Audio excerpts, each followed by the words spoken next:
सारा दिन पॉपकॉर्न बेचकर कितना कमा लेते हो? एक बड़ी गाड़ी में बैठी एक अमीर महिला ने मुझसे पूछा। मैंने नज़रें झुकाकर जवाब दिया, 300-400 रुपये बन जाते हैं। ये सुनकर उसने अपने पर्स से नोटों की एक गड्डी निकाली और मेरी ओर फेंकते हुए कहा, दिन रात नोटों में खेलोगे, लेकिन बस मेरा एक काम करना होगा। बोलो, सौदा मंजूर है? मैं हैरान परेशान उसकी ओर देखने लगा। उसी समय उसकी गाड़ी से एक 5 साल की बच्ची उतरी और पापा पापा कहकर मुझसे लिपट गई। मेरा नाम हरीश है और मैं उन पहाड़ियों से आता हूँ जहाँ न सड़कें हैं, न बिजली की रोशनी। वहाँ रात का अंधेरा इंसान के भीतर तक उतर जाता है। गरीबी इतनी है कि बच्चे बचपन में ही बूढ़े हो जाते हैं। वहाँ माँओं के पास अपने बच्चों के लिए आशीर्वाद के सिवा कुछ नहीं होता और पिता सारी मेहनत के बाद भी खाली हाथ घर लौटते हैं। मेरी ज़िंदगी भी इन्हीं अंधेरों में पली बढ़ी थी। मेरे माँ बाप ने कभी सपने नहीं देखे, क्योंकि उन्हें लगता था कि सपने देखने वाले लोग भूखे ही रहते हैं। उनके लिए सपने बस वही थे जो भूख से भरी नींद में दिखाई देते हैं। मेरे भाई बहन भी उसी तरह पले बढ़े जैसे जंगल में कोई पौधा बारिश के भरोसे उगता है। मैं उन्हीं के बीच बड़ा हुआ और सोचा कि कुछ कर दिखाऊं, कुछ ऐसा जिससे माता पिता का चेहरा रोशन हो जाए, बहनों के हाथ पीले हो सकें और भाइयों को समाज में इज्जत मिल सके। और फिर वो दिन आया जब मैंने पहाड़ छोड़ दिया और शहर आ गया। मेरे पास ना कोई डिग्री थी, ना किसी की सिफारिश, सिर्फ एक उम्मीद थी कि कुछ ना कुछ कमा लूँगा ताकि घर वालों की ज़िंदगी थोड़ी बेहतर हो जाए।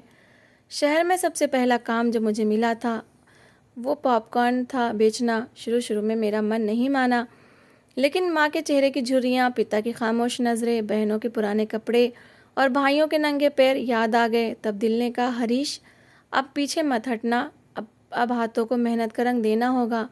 फिर क्या था, मैंने एक ठेला ख़रीदा, उस पर एक भट्टी और कुछ पॉपकॉर्न खरीद रखे और शहर के एक व्यस्त चौराहे पर जाकर बैठ गया। शुरुआत में लोग हैरानी से मुझे देखते और कहते, तुम तो पॉपकॉर्न बेचने वाले नहीं लगते, किसी पढ़े लिखे इंसान जैसे दिखते हो।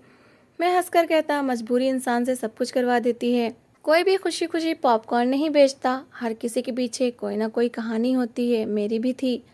दिन भर धूप में खड़े होकर जब चूल्हे की आग से चेहरा झुलस जाता और पसीने से कपड़े भीग जाते तो मन करता सब छोड़कर वापस पहाड़ों में लौट जाऊं। लेकिन फिर माता पिता की याद आ जाती। अक्सर वो बच्चे भी भुट्टल पॉपकॉर्न लेने आते जिनके पास पॉपकॉर्न खरीदने के लिए भी पैसे नहीं होते थे। कभी उनके हाथ में कोई फटा पुराना नोट होता जिसे बाकी दुकानों ने लेने से मना कर दिया होता, तो वो हंसते हुए मेरे पास आकर कहते, चाचा पॉपकॉर्न दे दो, ये लो पैसे। और मैं चुपचाप उन्हें पॉपकॉर्न थमा देता। उनसे कुछ नहीं कहता और ना ही वो नोट लौटाता, क्योंकि मुझे बच्चों से बहुत प्यार था।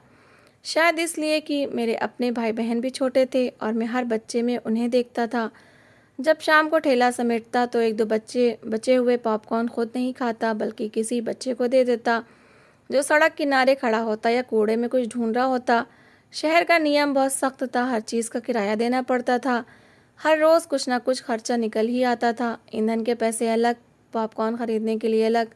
कभी कभी नुकसान भी हो जाता था, लेकिन फिर भी मैं अपनी माँ को हर महीने थोड़े बहुत पैसे भेज देता था और ख़ुद कभी किसी भंडारे से खाना खा लेता था, तो कभी फुटपाथ पर भूखा ही सो जाता था। लेकिन मुझे शिकायत नहीं थी, क्योंकि मेरे भीतर उम्मीद जिंदा थी और मैं सोचता था कि एक दिन सब कुछ बदल जाएगा।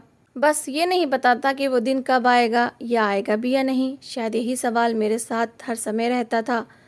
मैं अक्सर सपना देखता था कि एक दिन मेरा भी घर होगा, एक दिन मेरी भी इज्जत होगी, एक दिन मैं अपनी माँ को अस्पताल ले जाकर उसका इलाज करवाऊंगा, बहनों के लिए नए कपड़े लाऊंगा और भाइयों के लिए स्कूल बैग खरीदूंगा। लेकिन अभी तो उन सपनों को पूरा करने के लिए बस एक छोटा सा ठेला था और एक थका हारा हरीश जो दिन भर लोगों की बातें सुनता था और फिर भी चुपचाप मुस्कुराता रहता था।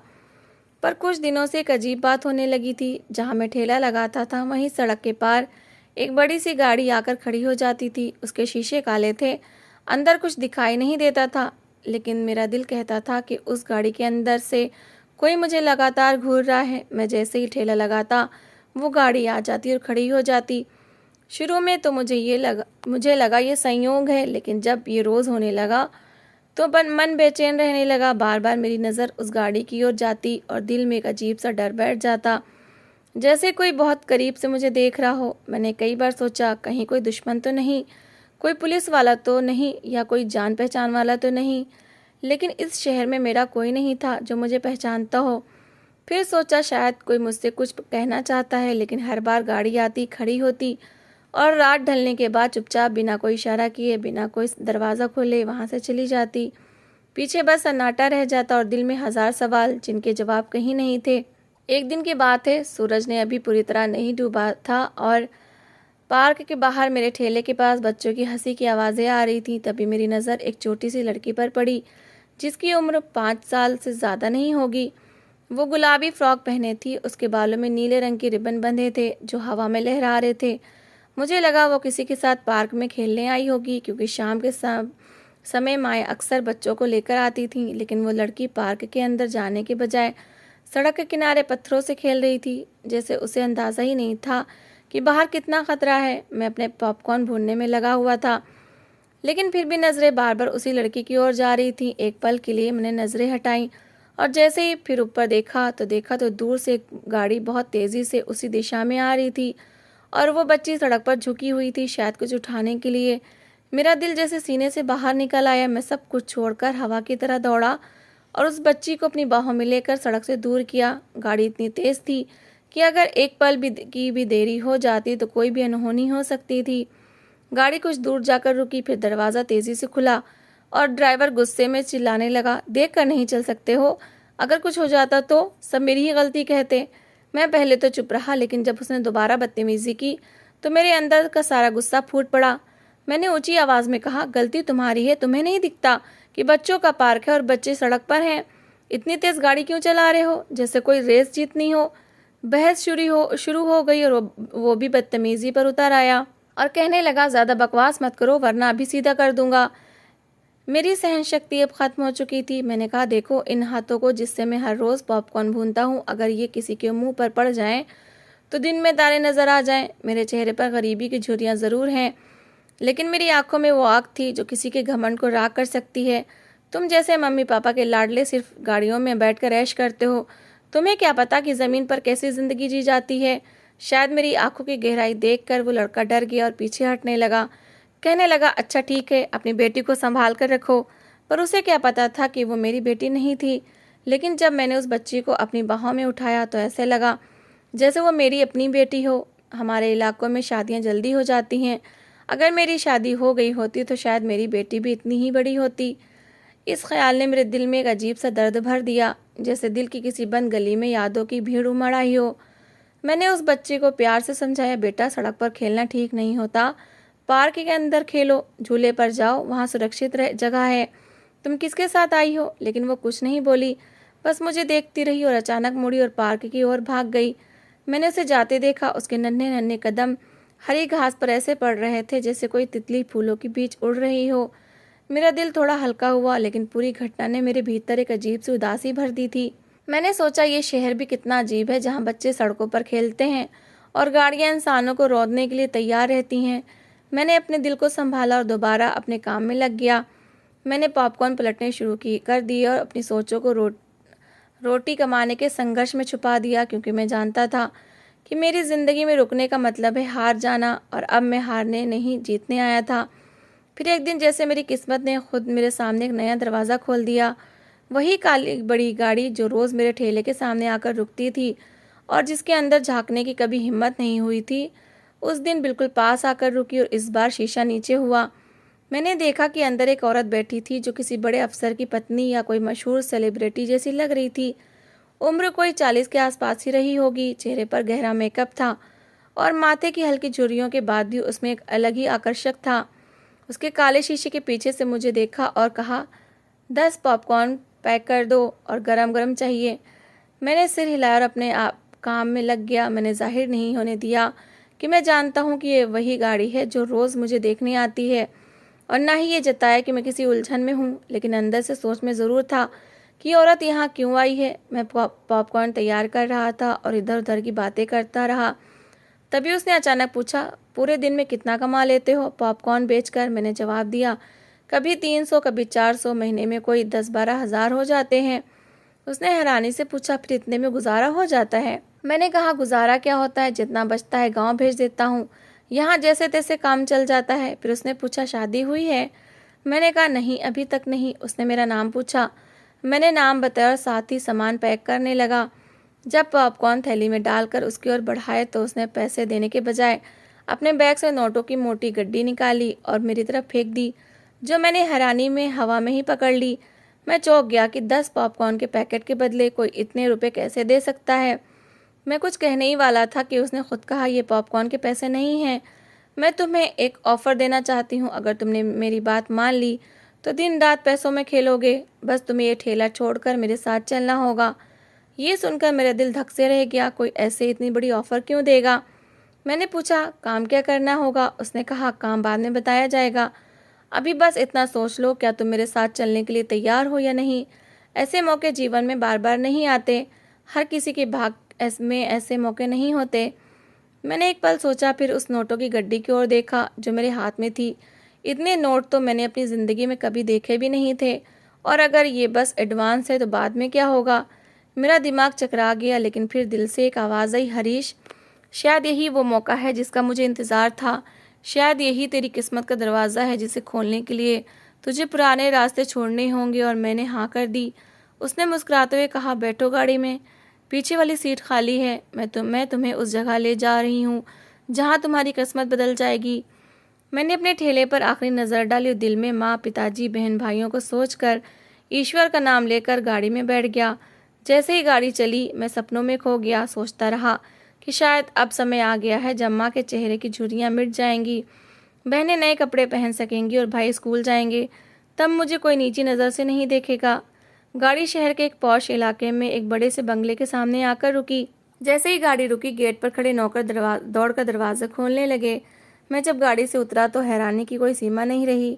वो बंगला किसी सपने जैसा लग रहा था। ऊंची दीवारें, बड़ी खिड़कियाँ, मार्बल का फर्श और अंदर तक जाता हुआ लंबा गलियारा, जैसे किसी फिल्म का सीन हो। उस औरत ने मुझसे कहा कि अंदर आ जाओ और मैं उसके साथ चल पड़ा।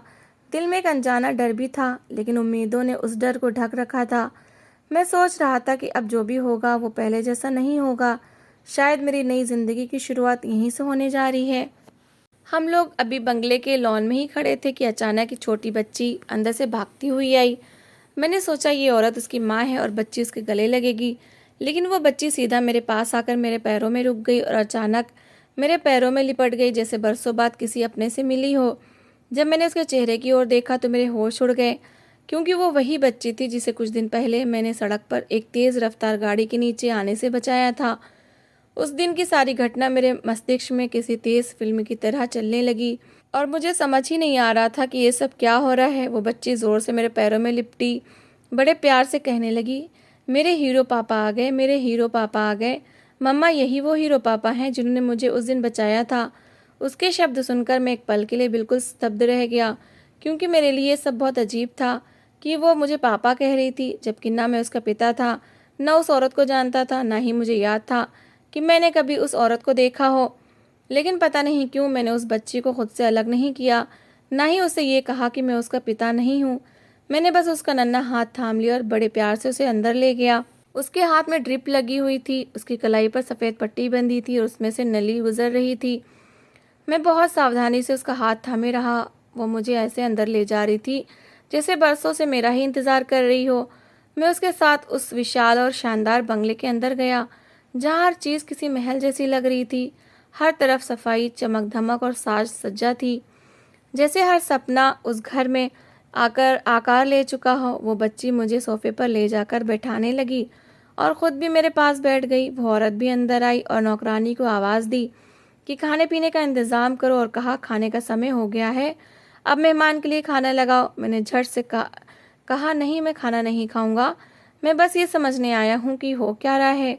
वो बोली, अब तो तुम्हें यहीं रहना है, तो शर्माने की ज़रूरत नहीं है और खाना तो खाना ही पड़ेगा।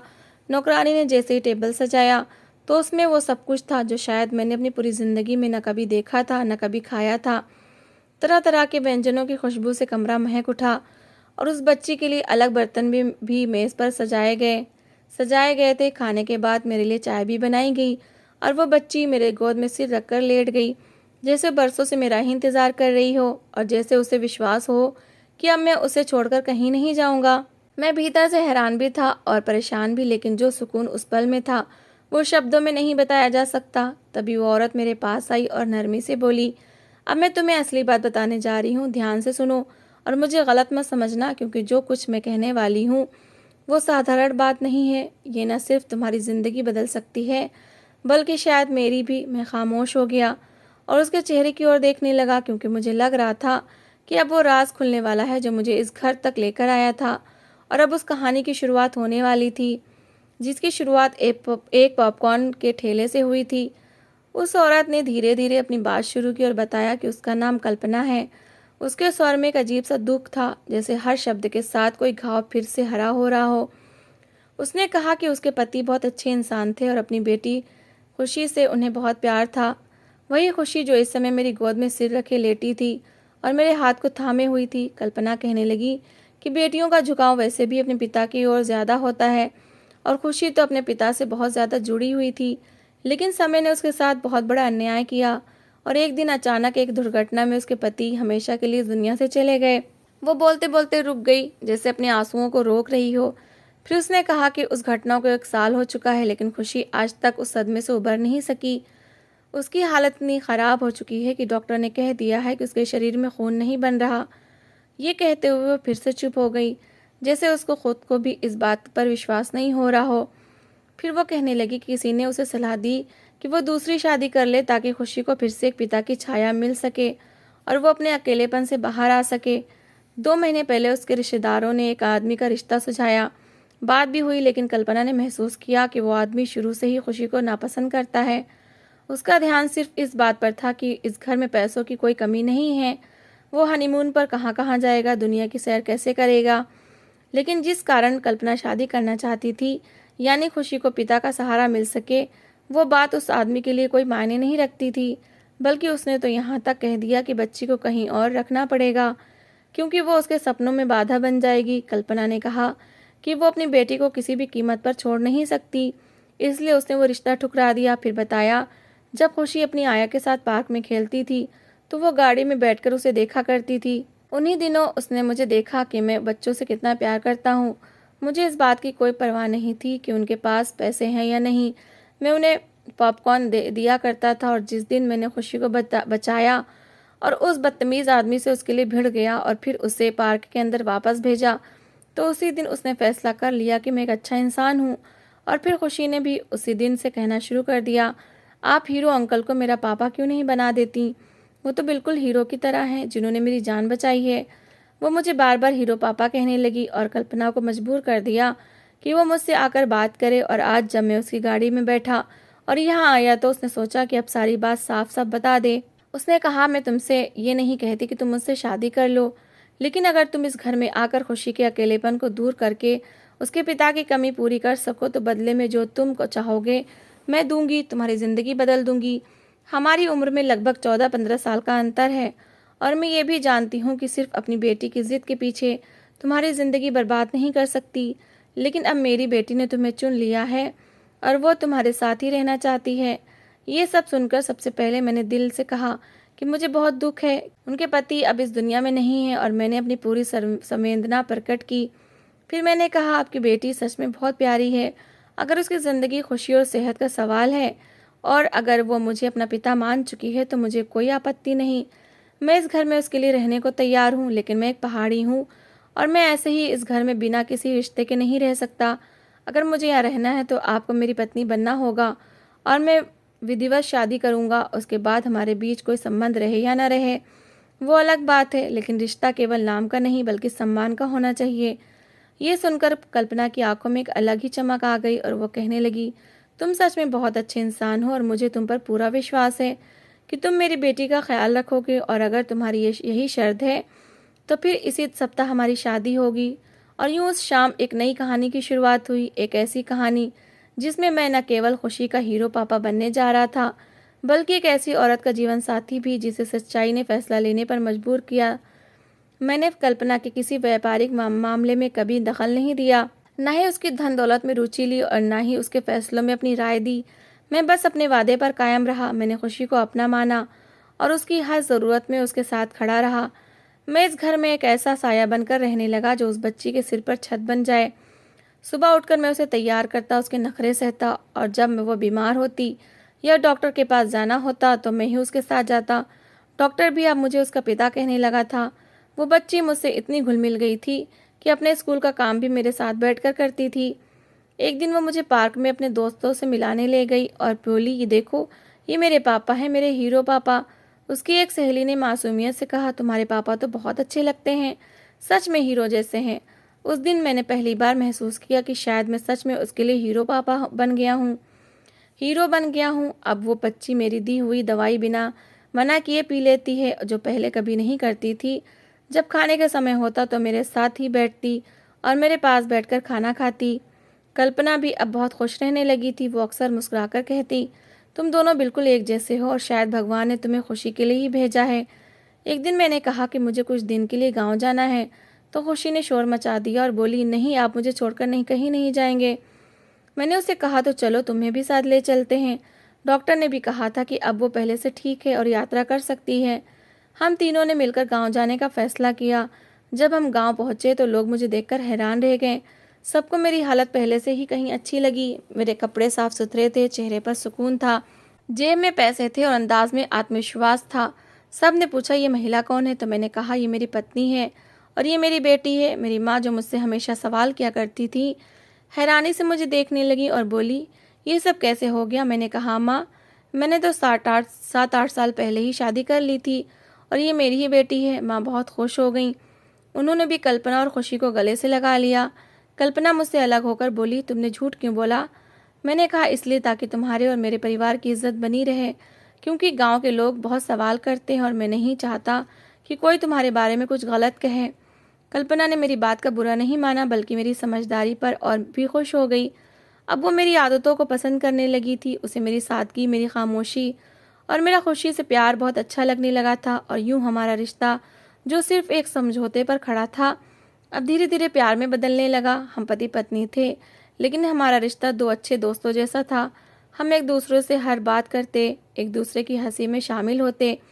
फिर एक दिन अचानक वो खामोशी टूट गई और हमने अपनी वैवाहिक जिंदगी का नया आरंभ कर दिया। आज हम दोनों एक साथ हैं और बहुत खुश हैं। खुशी अब ज़्यादा मुस्कुराने लगी है। वो बार बार कहती है, मुझे एक छोटा भाई चाहिए, और हम दोनों उस पर शर्मा जाते हैं। लेकिन अगर भगवान ने चाहा तो वो दिन भी ज़रूर आएगा।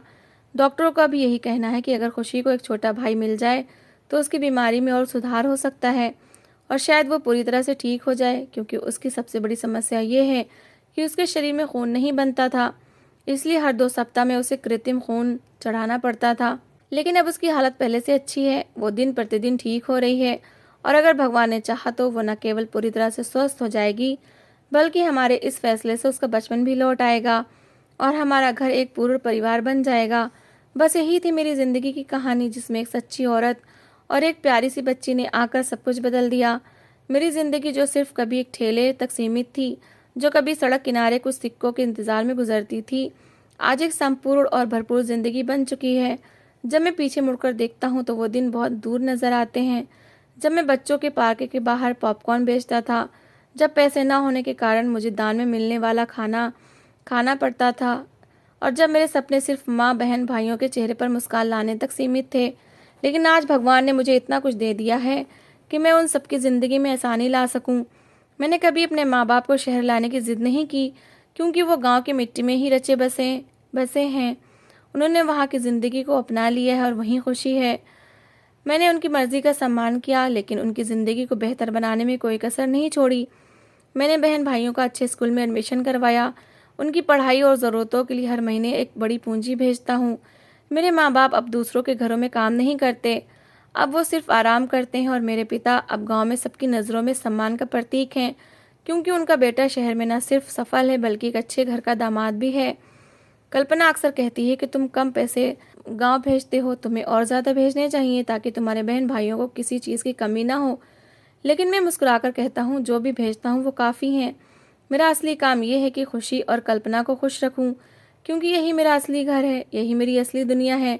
मुझे खुशी इस बात में मिलती है कि मेरी बेटी मुझे हीरो पापा कहकर पुकारती है और मेरी पत्नी मेरी बातों पर मुस्कुराती है। जब मैं रात को घर आता हूँ तो छोटी सी खुशी दौड़कर मेरे गले लगती है और मेरी सारी दिन भर की थकान एक पल में उतर जाती है।